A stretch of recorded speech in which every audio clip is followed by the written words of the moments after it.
Before Hollywood had a name, before cameras ruled dreams and faces became fortunes, a pale pink hotel rose from empty land in Beverly Hills.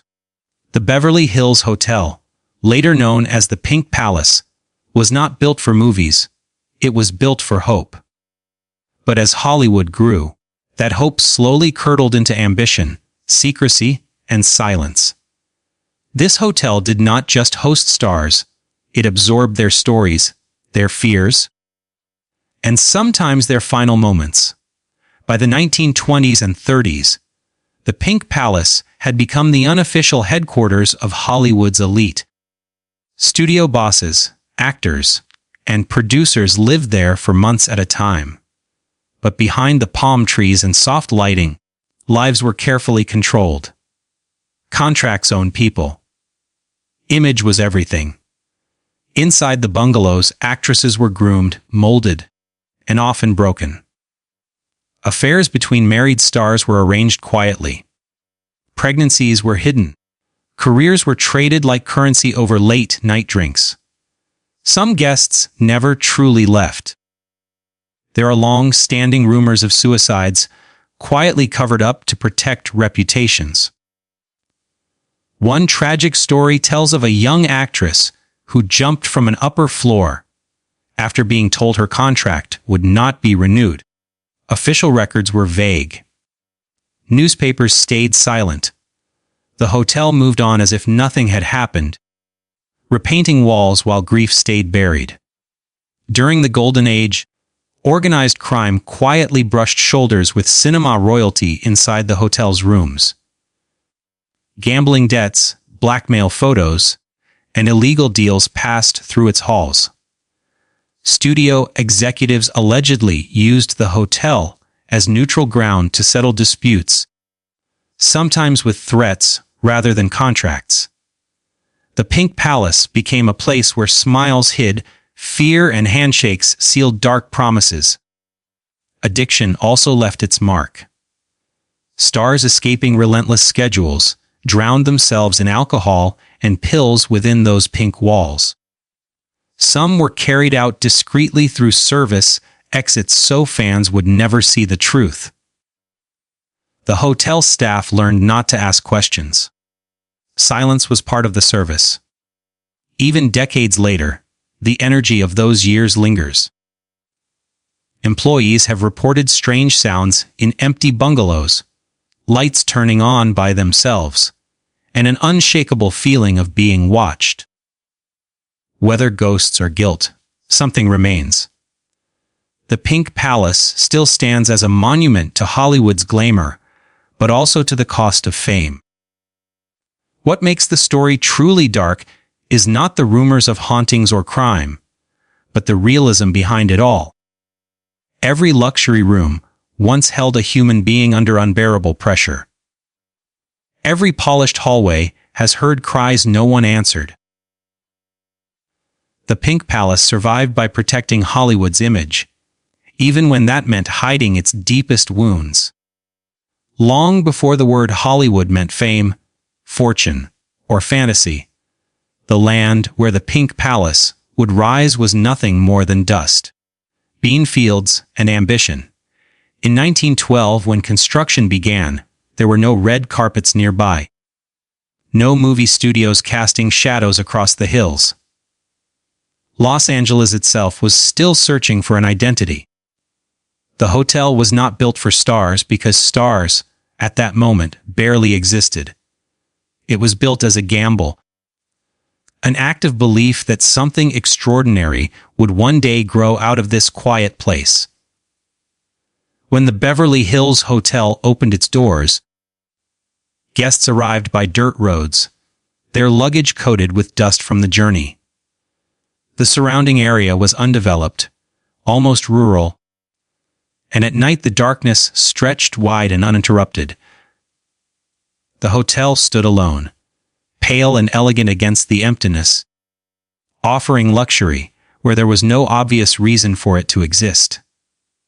Its early visitors were businessmen, land speculators, and wealthy travelers who had heard whispers that Southern California was the future.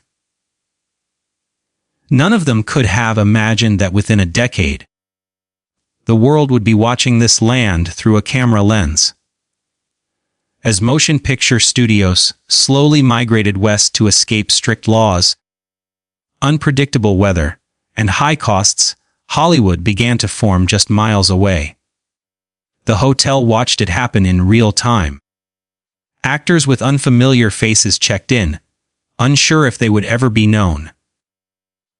Directors argued over scripts in the lobby, while studio founders quietly discussed power and profit over dinner. The Pink Palace became a neutral ground, a place where dreams could be spoken aloud without yet being judged. By the 1920s, the change was impossible to ignore. Silent film stars arrived in open, top cars, greeted not by screaming fans, but by curious glances and polite nods. Fame was still young, still fragile. Many of these early stars lived inside the hotel for months, even years, because Hollywood itself had not yet built permanent homes for its royalty. The hotel became their shelter, their stage between roles, and sometimes their prison. Inside its walls, people reinvented themselves, new names, new accents, new pasts. The Pink Palace kept those secrets without question. As Hollywood's power grew, so did the hotel's importance. It stood close enough to the studios to remain convenient, yet far enough to feel exclusive. Deals that shaped the future of cinema were made quietly in its rooms, while the outside world slept. Entire careers were decided without contracts ever being signed in daylight. The hotel did not announce these moments. It simply absorbed them, holding on to conversations that would later change history. The rise of sound films marked another shift. Some stars who had thrived in silence suddenly faded, their voices betraying them. They returned to the hotel not as conquerors, but as ghosts of their former success. The Pink Palace saw triumph and collapse happen side by side. One guest celebrating a new contract, another packing bags after losing everything. Fame moved faster than loyalty, and the hotel witnessed both without taking sides. As the Great Depression struck, Hollywood became an escape for the nation, and the hotel transformed into a symbol of illusion. Outside its walls, people struggled. Inside, champagne still flowed. The Pink Palace stood as proof that Hollywood could manufacture hope even when reality was falling apart. It learned how to look timeless, untouched by chaos, even as the world changed around it. By the time Hollywood had fully announced itself to the world, the hotel was no longer just a building. It had become a living archive of beginnings, of uncertain artists, risky decisions, and fragile dreams that somehow reshaped global culture. It had not created Hollywood, but it had watched it grow from nothing, silently collecting every success, every failure, and every truth that history would later romanticize or forget. As Hollywood entered its golden age, the Pink Palace transformed from a quiet observer into a carefully controlled playground for the most powerful and famous people in the world. By the 1930s and 40s, fame was no longer an accident, it was engineered. The hotel became a polished stage where glamour was displayed publicly, while secrets were buried just beneath the surface. Every palm-lined entrance and softly lit corridor was designed to make visitors feel untouchable, protected from the outside world and its judgments. The stars who stayed there lived double lives. By day, they were flawless icons, faces on posters, voices on the radio, symbols of hope during uncertain times. By night, they were human again. Behind closed doors, marriages quietly collapsed, affairs flourished, and private fears surfaced. the hotel's bungalows became ideal hiding places, offering isolation without isolation's loneliness. Studio. Approved lovers could enter without question. Unapproved ones came through side entrances. The staff understood the rules: never look too closely, never remember too much. Luxury was not just comfort, it was camouflage. Thick walls softened raised voices. Long hallways swallowed arguments before they could travel. Pink paint and tropical gardens distracted from emotional damage happening inside. If a star disappeared for weeks, the explanation was simple: resting. If someone was seen leaving a bungalow at dawn, it was never discussed. Image mattered more than truth, and the Pink Palace was built to protect image at all costs. Studio executives often rented entire floors, using the hotel as an extension of their power. Contracts were enforced not with legal threats, but with quiet reminders over expensive drinks. An actor's future could be sealed in a single evening, sometimes promised greatness, sometimes permanent silence. Young performers, especially women, learned quickly that refusing the wrong invitation could end a career before it began.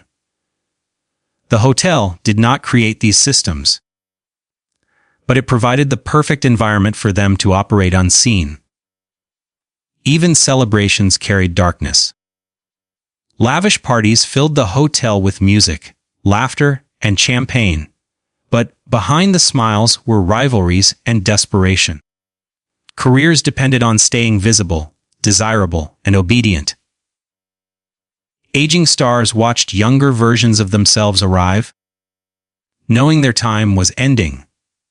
Some clung to relevance through affairs or scandal.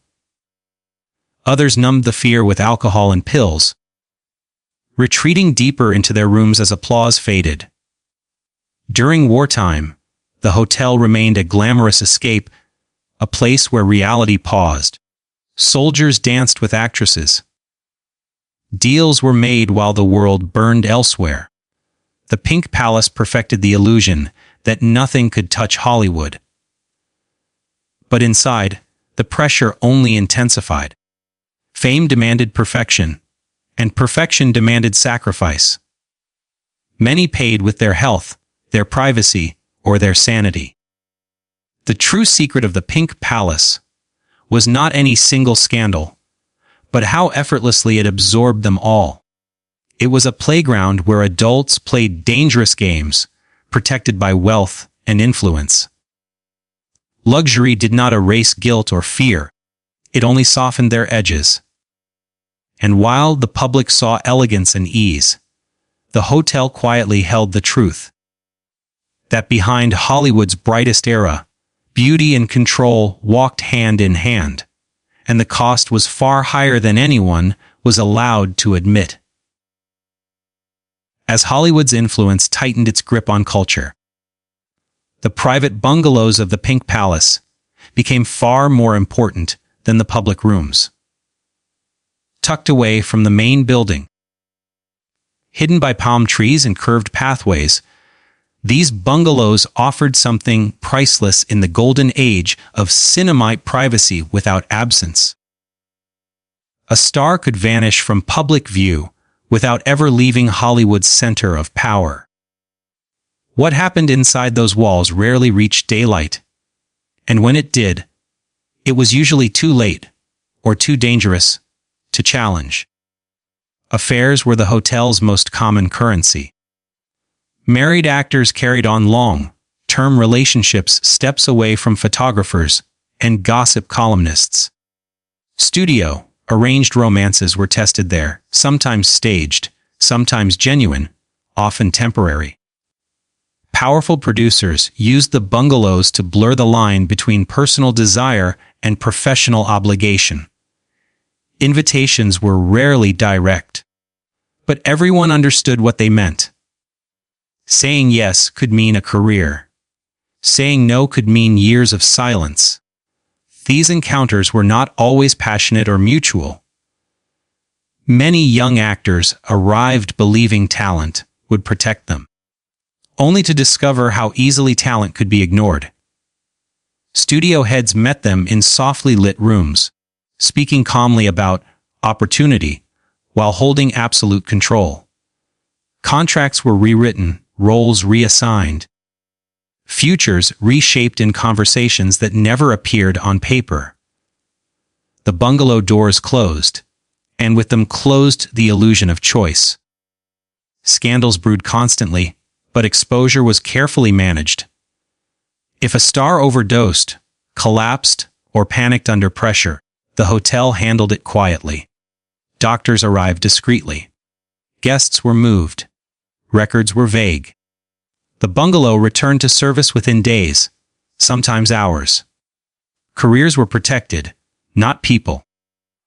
The system depended on efficiency and silence, and the Pink Palace delivered both. Power deals happened late at night, often fueled by alcohol and ego. Producers negotiated mergers, rivalries, and betrayals from cushioned chairs, while stars slept nearby, unaware their careers were being traded like poker chips. One role given meant another taken away. One name erased meant another promoted. The bungalows allowed these decisions to feel casual, almost intimate, disguising how brutal their consequences could be.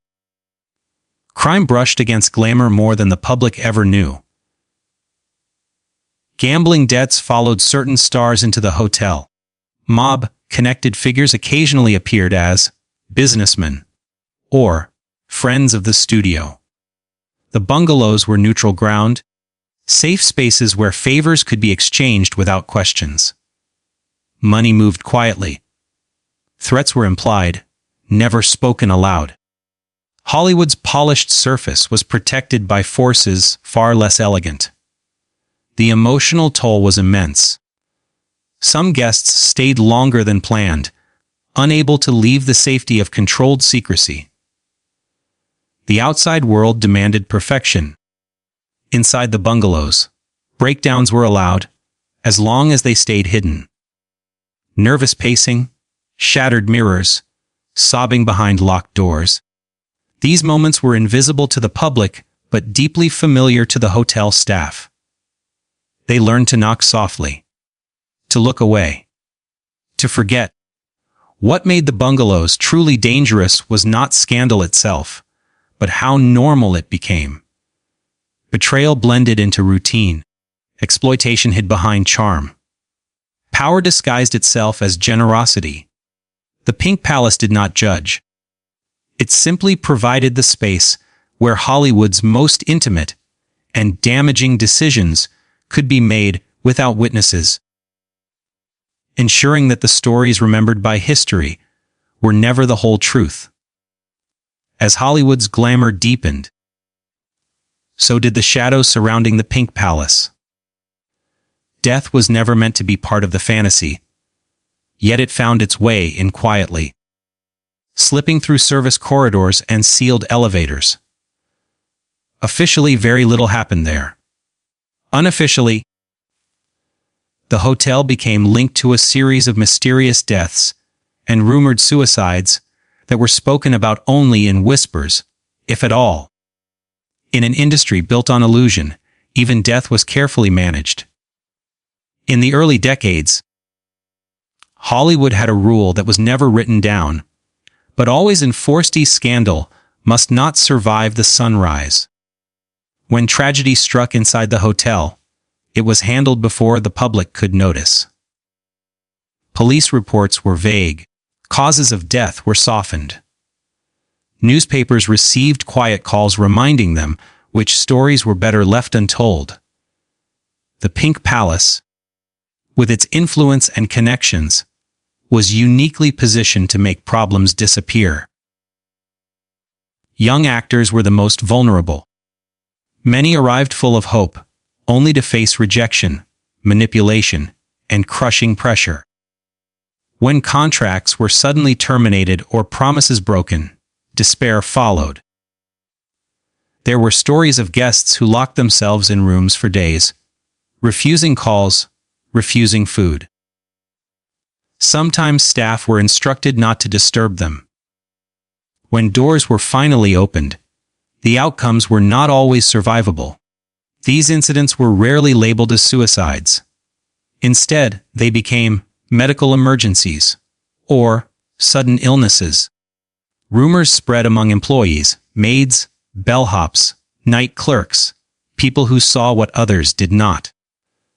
They spoke of bodies removed through back entrances before dawn, wrapped discreetly, escorted by men who said very little. They remembered rooms that were closed for repainting immediately after an incident, as if color could erase memory. Guests checking in days later were never told why a bungalow smelled faintly of chemicals or why a particular room number was quietly retired. Some deaths were tied to addiction. Pills and alcohol flowed freely in Hollywood's golden age, prescribed casually to manage sleep, anxiety, weight, and obedience. Overdoses happened, both accidental and intentional. In the Pink Palace, these deaths were treated as inconveniences, not tragedies. Doctors were paid to keep details unclear.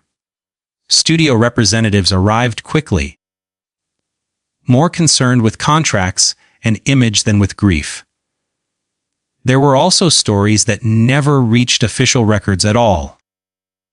Whispers of falls from upper floors late at night, of screams heard and then abruptly cut short, of guests who checked in under one name and were never seen leaving. None of this could be proven, and that was the point. Hollywood thrived on plausible deniability. Without proof, nothing existed.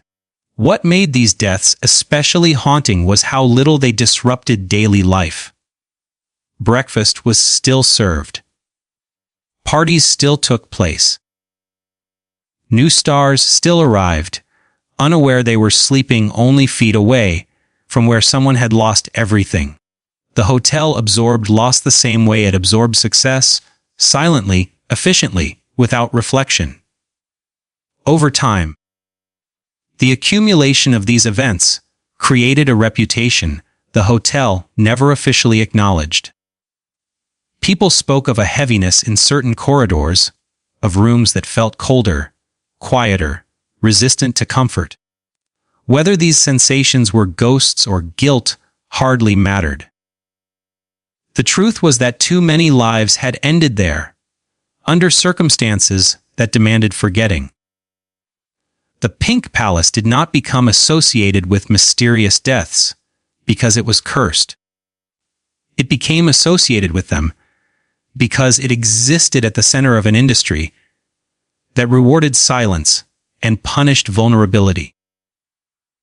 The hotel was not the cause, but it was the place where the consequences of Hollywood's darkest pressures often came to rest, leaving behind stories that history chose not to remember, but never truly erased.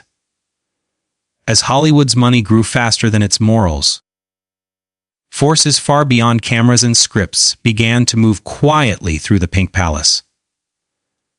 The hotel remained elegant on the surface, but behind the scenes it became a meeting ground for power that had nothing to do with art.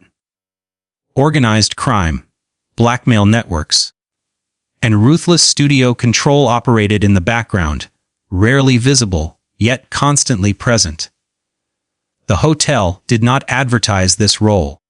It simply provided the privacy, discretion, and respectability such operations required. During the 1920s and 30s, organized crime was deeply woven into American business, and Hollywood was no exception.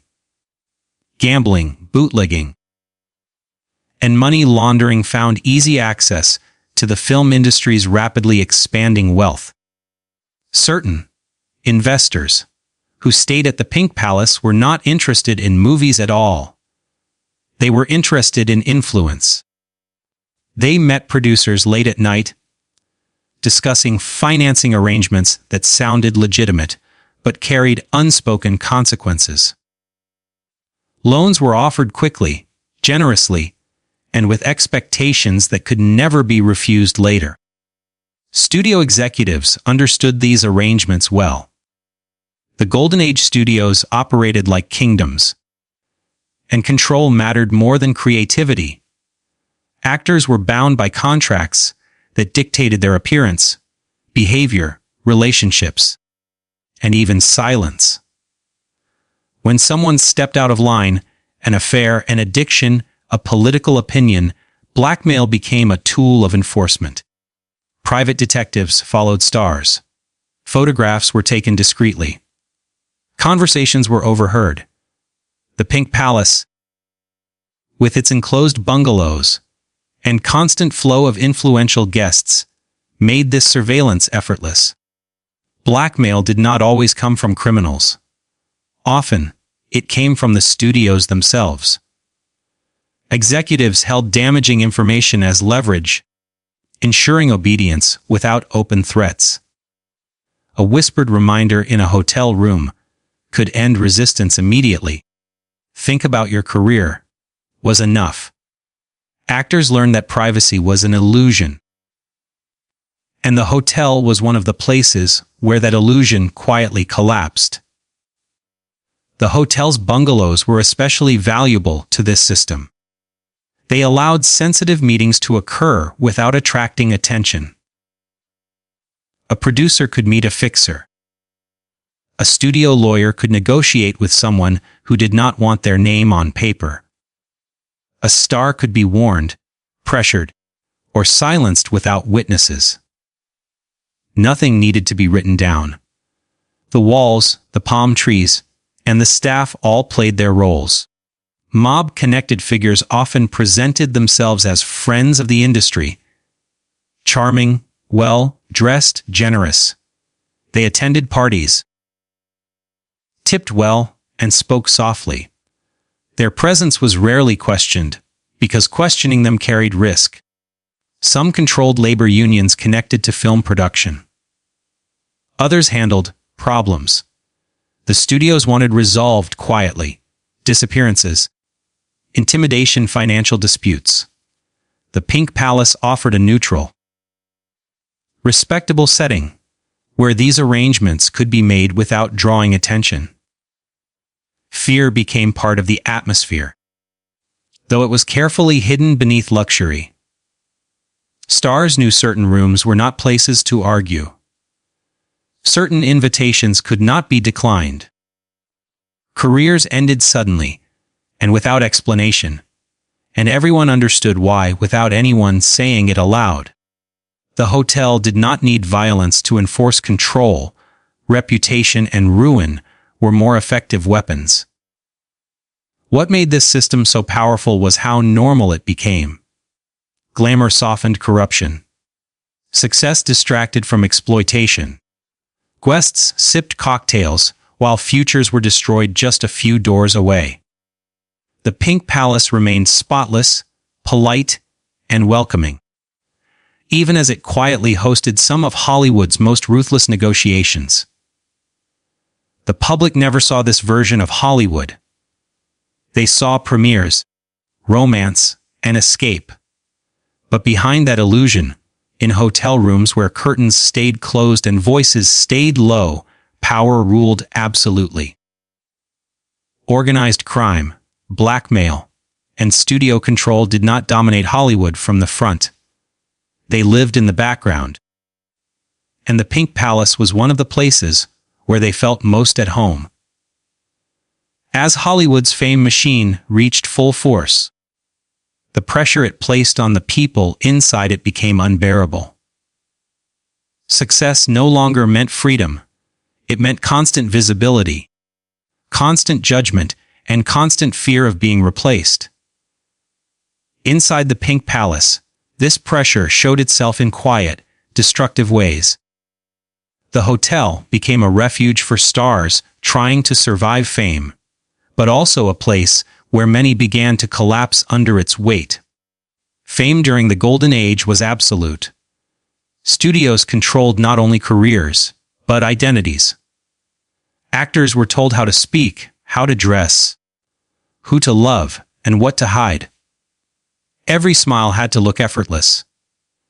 Every interview had to sound grateful. There was no room for exhaustion, doubt, or weakness. The Pink Palace offered temporary escape from cameras, but it could not protect guests from the expectations waiting outside its doors. To cope, many turned to substances that were freely available and quietly encouraged. Doctors prescribed sleeping pills to force rest and stimulants to restore energy. Alcohol flowed constantly, treated as a social necessity rather than a warning sign. What began as survival quickly became dependence. Stars stayed awake for days, then slept through entire afternoons. Memory blurred. Emotions dulled.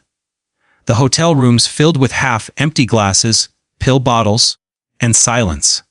Mental health was not discussed, it was denied. Anxiety was labeled ingratitude. Depression was called laziness. Panic was weakness. Those who struggled were told to hide it better. The Pink Palace became a place where breakdowns happened behind locked doors instead of in public. Guests checked in claiming they needed rest.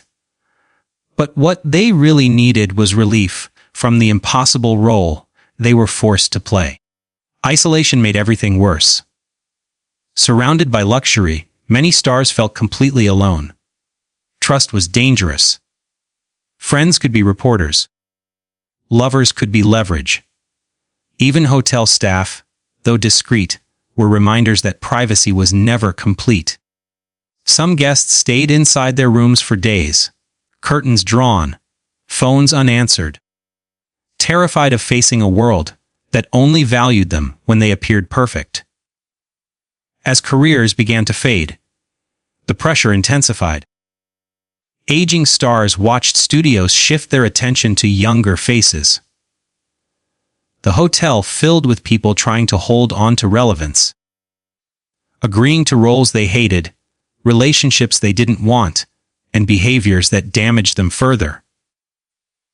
Addiction deepened as fear grew. The Pink Palace saw this cycle repeat, endlessly: rise, worship, decline, desperation. There were nights when the hotel was unnaturally quiet, broken only by sobbing shouting or the sound of something shattering against a wall. Staff learned to recognize the signs of collapse: erratic behavior, missed meals, requests for stronger medication. Help rarely came in the form it was needed. The priority was always discretion, not healing. Some guests recovered. Many did not. Those who survived often carried permanent scars: broken relationships, damaged health, a sense of identity they never fully reclaimed. Others disappeared from public life altogether, remembered only as faded names attached to old films. The Pink Palace did not cause these addictions or breakdowns, but it became the place where their effects were most visible. It held people at their most fragile, when applause had turned into expectation, and success into suffocation. Fame promised everything, but demanded silence in return. And inside those pink walls, the cost of that bargain became impossible to ignore.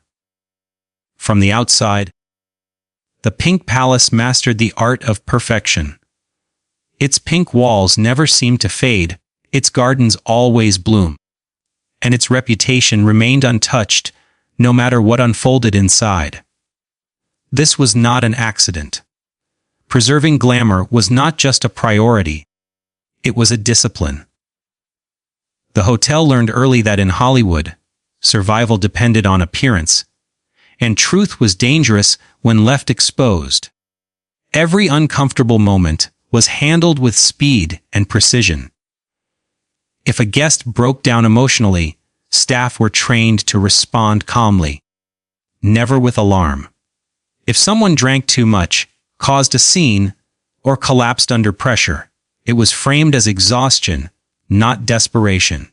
Words were carefully chosen: illness, fatigue, or personal retreat, replaced anything that hinted at instability or harm.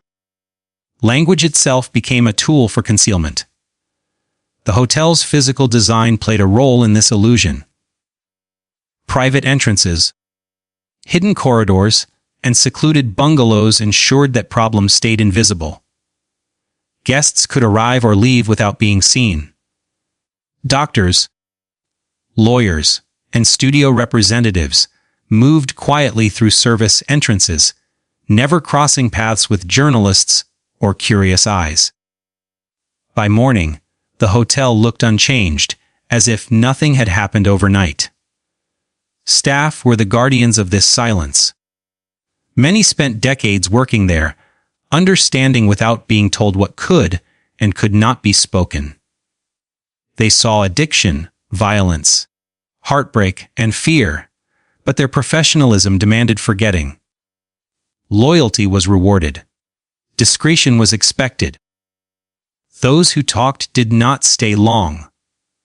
The hotel did not threaten, it simply closed its doors to those who failed to protect its image. When incidents were too large to hide completely, they were reshaped. A scandal became a rumor. A death became a vague headline with no details. A sudden disappearance became a career break. The hotel worked closely with studios, publicists, and sometimes authorities to ensure narratives stayed clean. Hollywood needed its symbols intact, and the Pink Palace was one of them.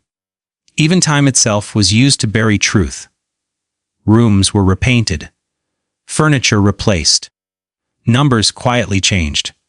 Guests who returned years later found no trace of what had once occurred.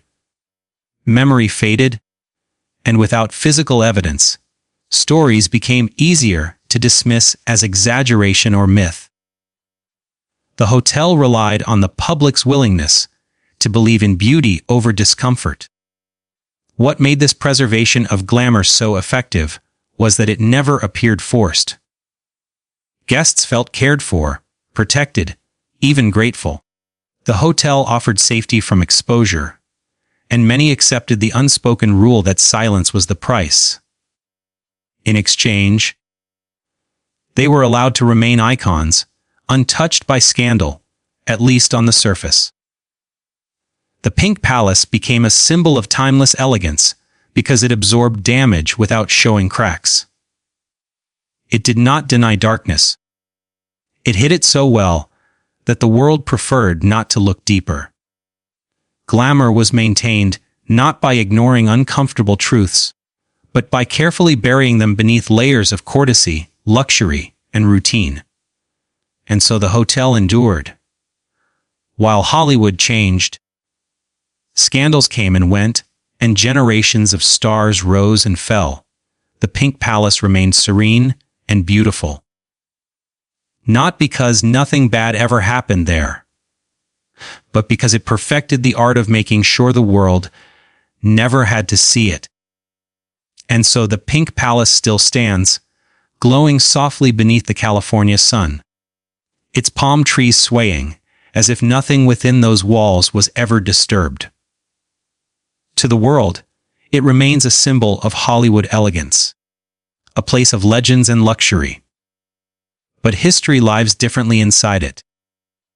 Every polished hallway has heard whispers it was never meant to repeat.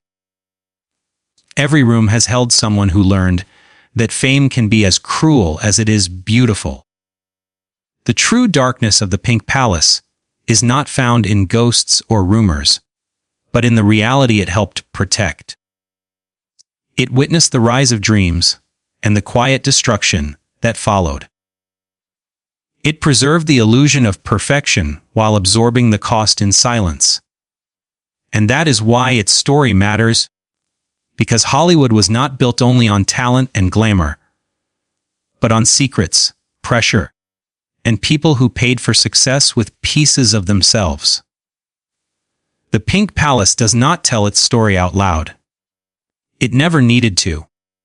It simply endured, allowing history to pass through its doors, leaving behind echoes that still linger. In understanding its past, we understand something deeper about Hollywood itself. That behind every shining light, there is a shadow. And behind every dream sold to the world, there is a truth that was never meant to be seen.